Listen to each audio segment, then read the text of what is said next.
Hello. I figured I'd start early just so folks won't think that I'm going to forget again. So hopefully you can hear me. Before I say too much, I'll check for that. Hello, Colette and Fred and Mike G. Bonjour, Paul. Did I get everybody? Yeah. Okay, loud and clear. Good. So we'll start in about 3 minutes. I'm going to make sure to switch my phone to airplane mode here and get our time. Okay, got our time up.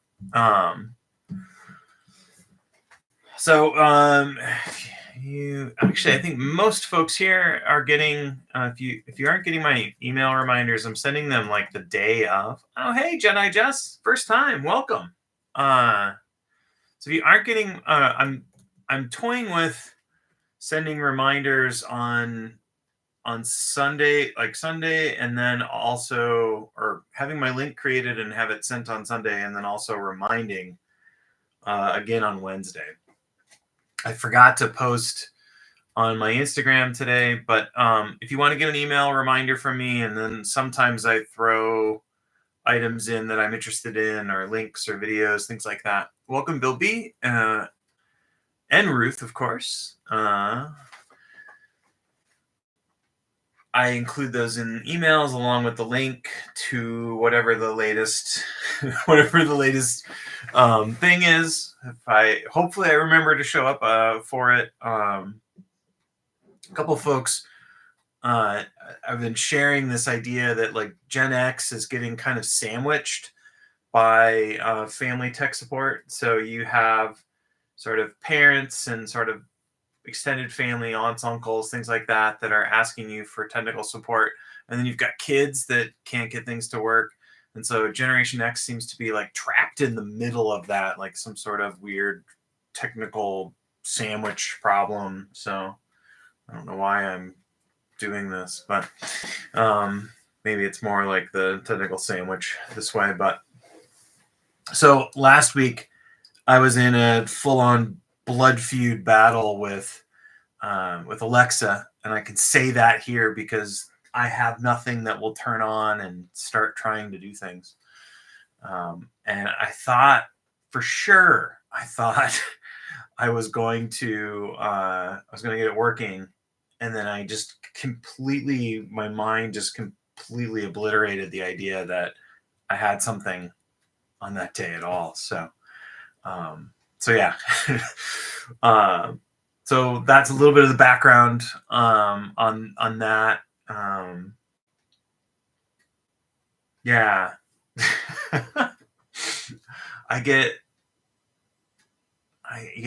That is a reasonable plan. If the grandkids will do it, that is great. My niece is seemingly reluctant to do anything that isn't fixing Roblox for herself. So I was half tempted to teach her how to do what I was trying to do, which involved Ring doorbells and locks and all sorts of nonsense. But putting that all aside, I felt remarkably silly and stupid for missing it altogether.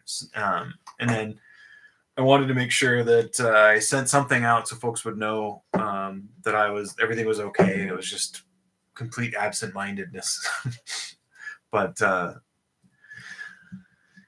yeah, that's well-worded question, Paul. It is smarter. But that's relative.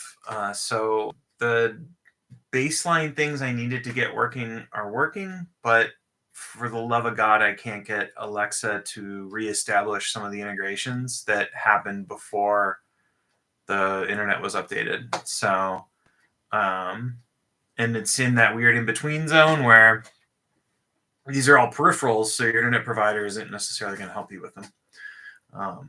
Anyway, I'm a tech person, so I both love and hate these things. All right, so what we missed, the plan previously was to do 6 weeks of do nothing meditation, and And so last week would have been our 6th week, but we missed it. So the plan is that we're going to do nothing today. And then next week, I'm going to do the guidance for Shamatha Vipassana that I learned when I was going through meditation teacher training with the Open Heart Project and Susan Piver. And the reason, well, I won't say too much, but the reason is that the notion around I think that comparing do nothing with breath awareness, and with the settling of mind through breath awareness, and then sort of the insight style is beneficial, I guess, from a skills perspective. So that's what we're going to do. Yeah. And thanks for folks that have just joined. I was just giving some background. Welcome to Saban and Barney. And then I think I said hi to Estelle, but hello. Maybe I didn't. And then again, thank you, Jedi Jess. Welcome, Brian Sweeney. All right. I had some other thing I was going to say, and now I've totally forgotten. Welcome to Catherine as well. All right. I've got a bell, and I've got a striker. And so the plan is, or I guess I haven't told anybody. If you don't know who I am, then everyone in chat knows who I am. So have forgotten to do my normal. This is the male stereotypes run rot.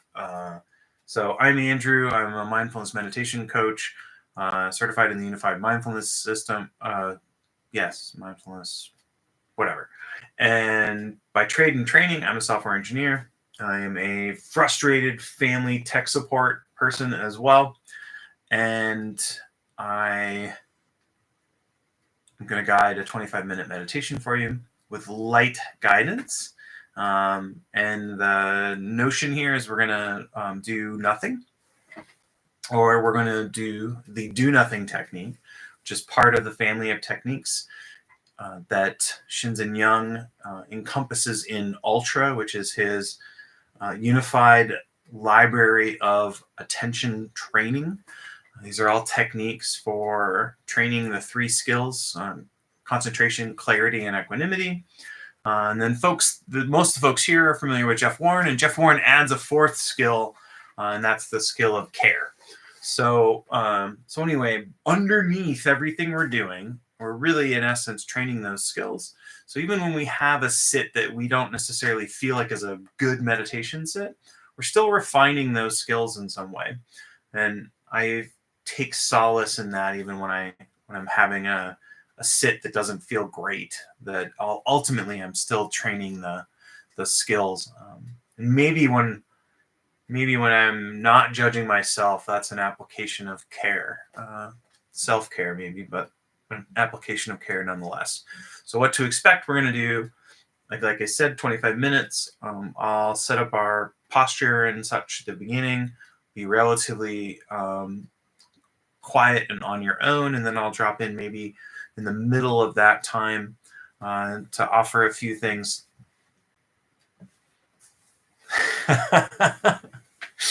I should put my coat on upside down and backwards.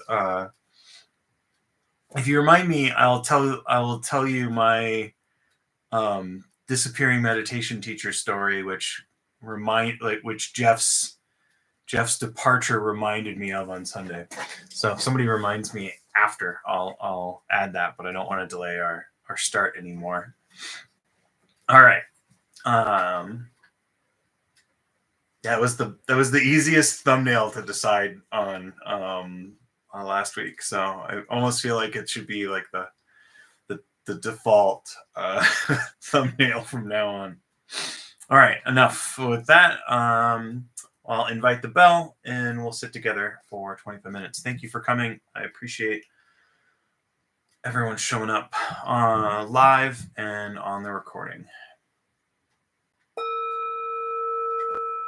All right, a little soft bell here.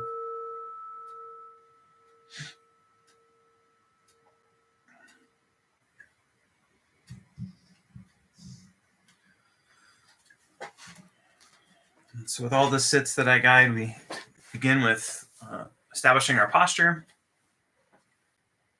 I'm going to focus on the seated posture, but you could be standing, lying down, or walking. And really, we're just aiming to have a posture that supports us being mostly still. So upright without being uptight is usually one of the slogans I kind of throw out there. That means that we've got a natural curve to the spine, that we're sort of sitting with our bones and not really efforting with our muscles.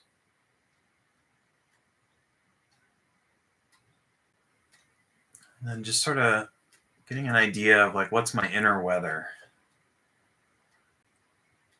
So what's kind of already here? So that could be a befuddlement from the day or a frazzled nature.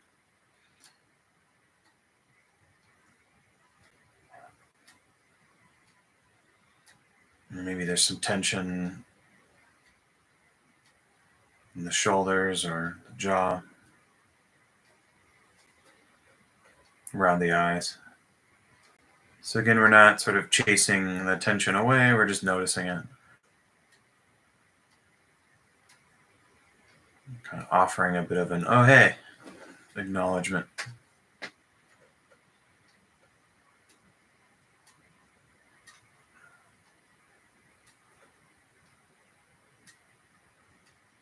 And then a few deliberate breaths in through the nose and out through the nose. Slow and low is the tempo that we're going for. Breathing in through the nose allows us to breathe in slow and allows us to breathe low into the belly. And then on the turnaround, you can see if we can extend or accentuate the exhale.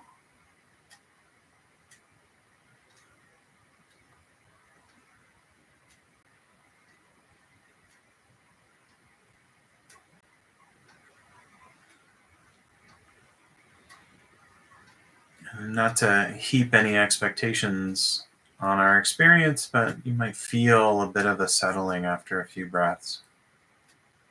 And if you don't, no big deal.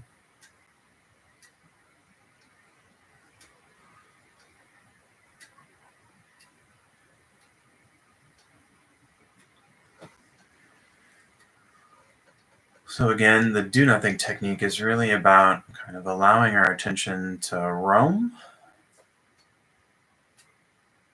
not micromanaging it.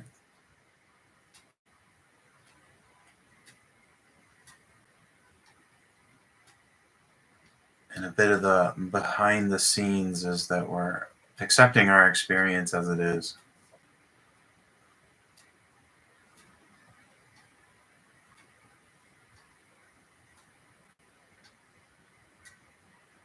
And then if you notice that you're kind of trying to rearrange the dishes in the dishwasher because they're not done right, just kind of letting go of that.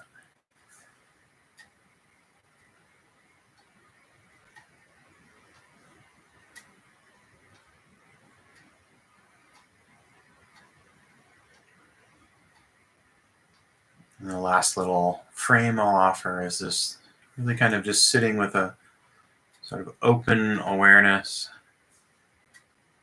this light idea that I'm sitting and I'm knowing that I'm sitting.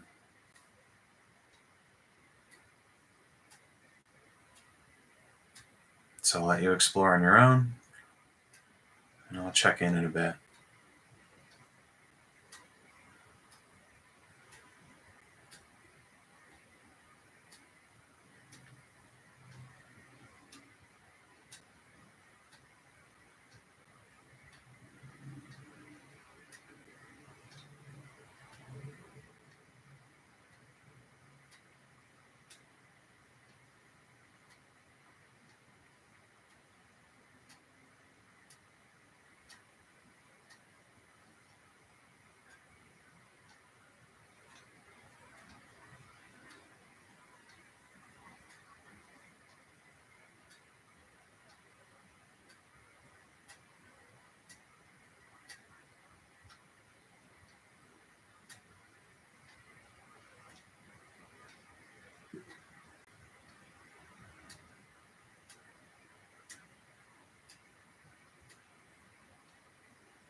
So there's a decision point we can have where we kind of feel like we are way spacey when we're doing nothing. We can anchor, and that's the same thing as a home base when you hear Jeff talk about that.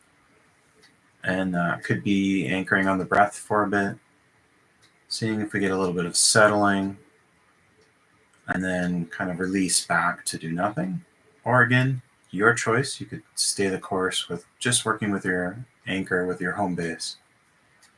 So that's one of those things where if we feel like do nothing isn't matching our current state, we can pivot, no big deal, and choose something that is going to match a bit of where we're at. And then the other thing that can come up is you get kind of this like opposite effect of you sit down and you're kind of leaning into chill and you get sort of excited. There's lots of thought and lots of activity. So just seeing if you can kind of just be there for yourself in all of the activity and just kind of let it go.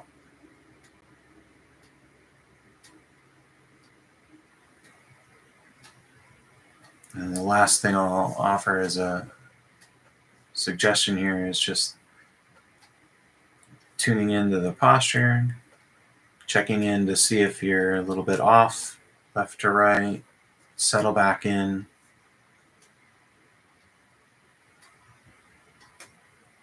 Sort of reestablishing is a little bit fuzzier for do nothing because we don't really have the clear boundaries of I'm concentrated, I'm focused, I'm not. So hopefully one of those three things was helpful. And I'll let you keep exploring do nothing.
a softer bell this time. Thank you for your practice.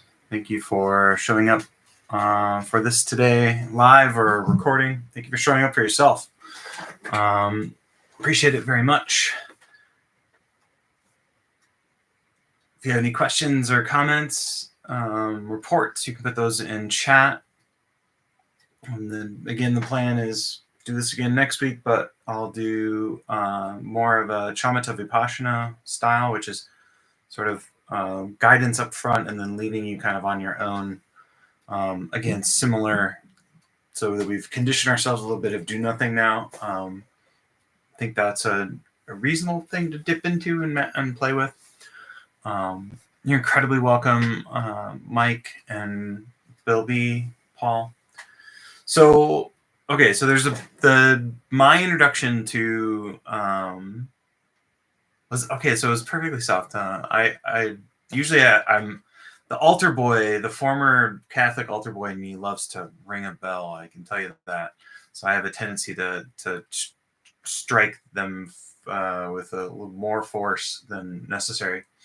So Tucson Community Meditation Center, TCMC, was my sort of first introduction to a meditation center here in Tucson, and it was the center was in a house in a neighborhood, and I believe the house was owned by Willoughby Britton. Some of you will know who Willoughby Britton is. She had been faculty at University of Arizona and then had moved on, and then the TCMC group paid the mortgage for it. And then eventually the house was sold. But so it was kind of a strange thing because you'd show up to this like house and you had to park far away so that you didn't upset the neighbors, and you'd show up. They had Friday meditations. So like in morning meditations. And I went to this Friday meditation, and it was like me and another guy and the teacher. And that was it. And I think they were like 25-minute or 30-minute sits. And the bell rang. And this is back when I meditated with my eyes closed. And so the bell rang. I meditated for 25 minutes. The teacher was there when the bell rang and I closed my eyes. And then the bell, I guess, was like on a circular device, or it was a timer. It was like a digital thing. The bell rang. I opened my eyes and the teacher was gone. There was like nobody there, but the bell rang. And it just blew my mind because I was like, I just meditated for like 25 minutes, and I don't know that it was a great sit or anything. It's not like I like floated off the ground or yogic flying, but the teacher was gone. And it was so like, what? It was so troubling at the time.